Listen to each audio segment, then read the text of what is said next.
So I guess I should start with a little bit of my background with Manuel.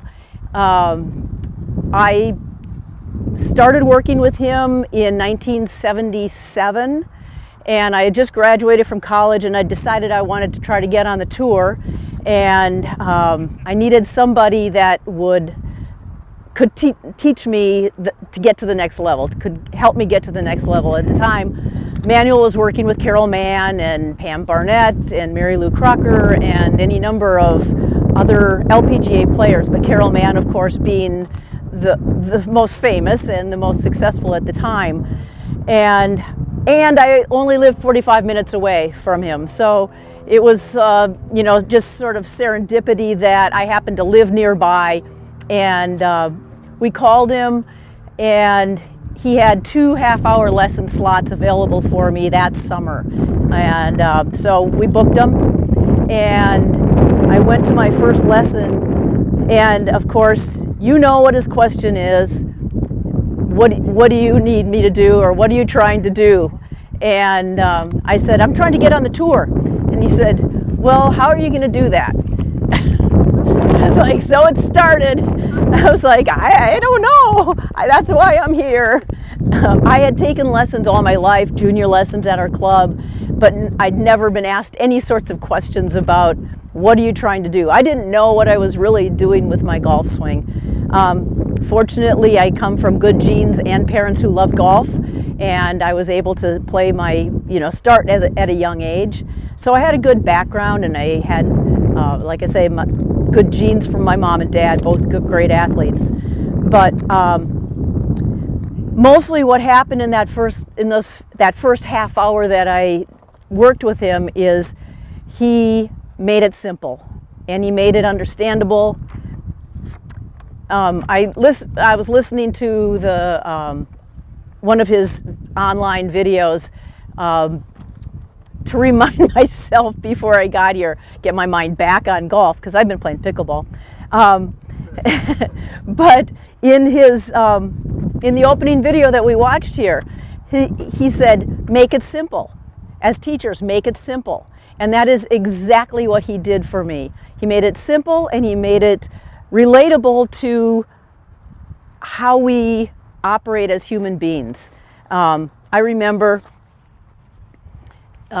when I first started playing, or when I first went to see him back in the day, when the backswing follow through was that.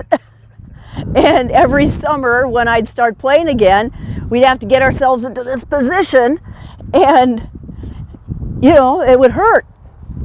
And so Manuel had me make a couple swings in my first lesson, and I'm sure I was maybe even more like that then, because that was 40 years ago, and I was more flexible. But he said, so you say you want to get on the tour? I said, yeah, I do. And he said, your back will never make it if you do that. So let's get that out of there. And I was like, fine, I don't know. So he said, all I want you to do is swing the club to the finish, and I want you to be standing straight up and down with your right foot up on its toe. And I made a couple swings, and he said, how do you like that? And I was like, it's so simple. He said, that's all there is to it. I was like, good thing, that's great. So that was the start of my lessons with him. And then he, of course, he talked about the setup position, and you don't want to have your legs like that, all tense. He said, we want to stay relaxed, and we want to learn to swing and let your body flow with the motion. And he said, if I were going to ask you to stand relaxed, would you stand like that?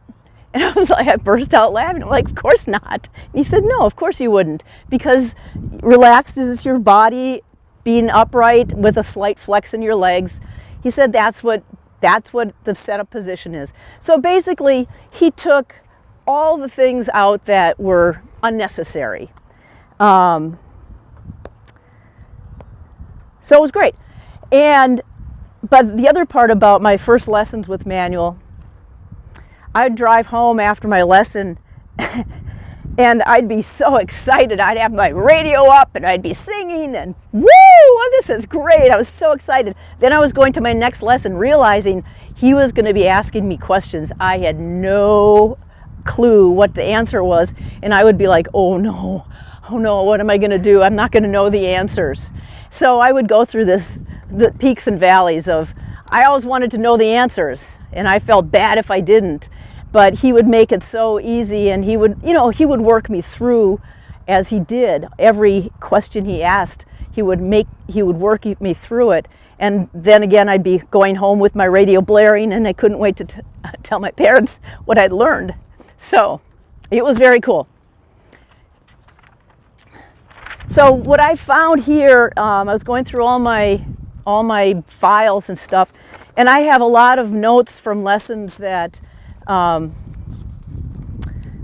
took through the years in calling him. Mostly when I was on the tour, there was no cell phones, as you all know, and I was on the road and couldn't just go and see him. And of course, he wasn't traveling with us like the tour players now have their pros traveling around. Well, there was no such thing as that. So I would call him in this 1 hour block of time between 10 o'clock and 11 at night, when he would take calls in his home office. And I found a number of my lesson notes, or my phone call notes basically. I don't know where the rest of them are. I actually have a little booklet that after every lesson, I would go home and I would draw diagrams and I would write everything down, what he told me, and I don't know where that is, which it kills me. But at any rate, I thought it would be fun to go through these lesson notes that I have and relate it to what we've all been talking about this whole time that we've been here. I have a lesson, I have notes from June of 1984. And on top it says balance. He told me the weight has to be on both feet equally throughout the swing until after impact. Have we heard that before? One of the problems I had was I didn't keep my center. So my body would slide back and forth. And I always felt like, I didn't know that I shouldn't keep my center until he told me, but I always had a problem with feeling like this golf swing was powerful enough by keeping the center. So I would try to get my body in it. And so he told me the lower body will not slide to the right if your weight stays equal. So the balance keeps the slide that you're talking about. And you're only going to get a reverse pivot if the weight shifts to the left. So my backswing, I would slide this way. I wouldn't let my hips turn. And partly I feel like, we all have our physical situations, limitations. I had some limitations in my right hip I felt that would not allow me to take the weight. My right side didn't want that weight there. But if I kept my focus on my feet being balanced, or the weight being balanced in my feet, then my hips would turn properly. And the reverse thing, the reverse pivot, I would say, well, isn't that a reverse pivot? And he'd say, only if your weight goes onto your left foot. So by keeping your weight balanced in your feet, as we talked about earlier, it allows you to make that swing properly in the coil and the turn. Yes. Okay, so you kind of swayed a little bit off like Crenshaw or Curtis Strange and really play.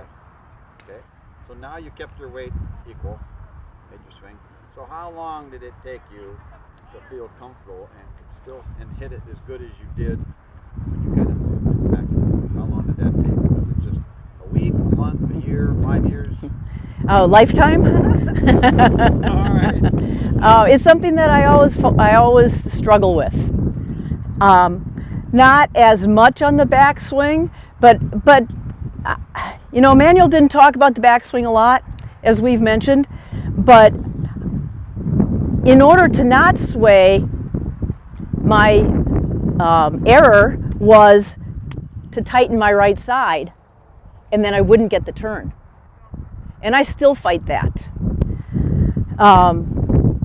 My bigger error was I would start this way with my arm, without my arms, my body, and I'd slide into shots, and then I was always trying to catch up. But it's, you know, like I said yesterday, we didn't all have the luxury of growing up with a father who taught us this stuff and was on us all the time, like Manuel had with his father. So we all have tendencies and habits that feel right to us. I talked to Manuel so many times about the fact that I just didn't feel this swing was very powerful. I didn't feel like I had enough power, could generate enough power. So, you know, he would just say, "But does it?" I said, "Yes, but I don't feel like it does." And so that was something that was always a tendency of mine.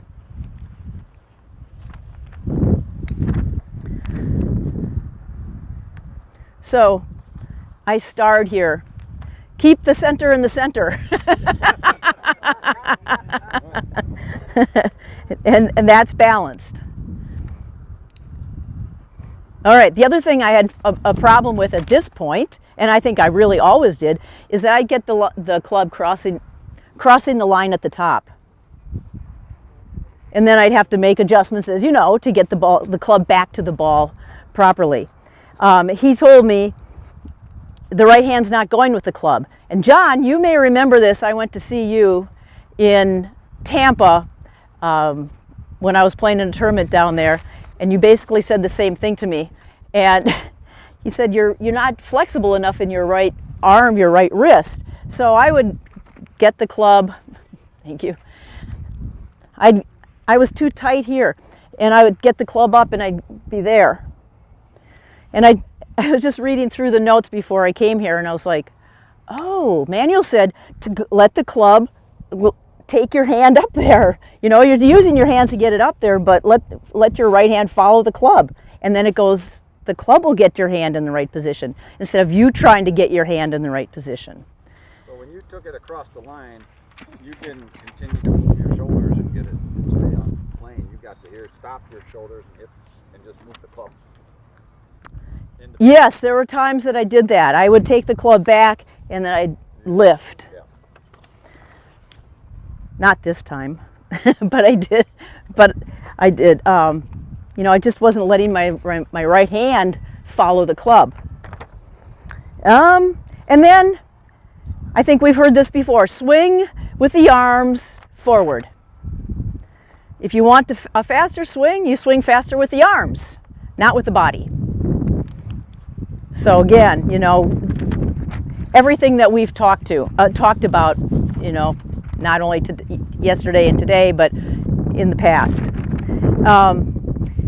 Here's some notes that I have from a tournament that I went to in Springfield, Illinois in 1985. I had a shoulder problem, and earlier in the year I had to have surgery, and I hadn't been able to play. And I talked to Manuel before I went to my first tournament back. And, you know, I said, I'm really nervous about how I'm going to play. And, you know, he was really great about talking not only about the swing, but the mental side of the game as well. And he said, just play the golf course. Ignore everybody else. Just play the course. If you miss a shot, it's okay. Stay in tune with your routine and forget the consequences of missed shots. Have no expectations, ever. Just do your best. And I went into the tournament with no expectations, and I almost won the tournament because I just stayed with the routine. I just did what I felt like I could do, the best I could do it. And I played really well. He said in putting, feel the putt, then set the club on automatic, one look and hit it. He said keep relaxed for the best distance control.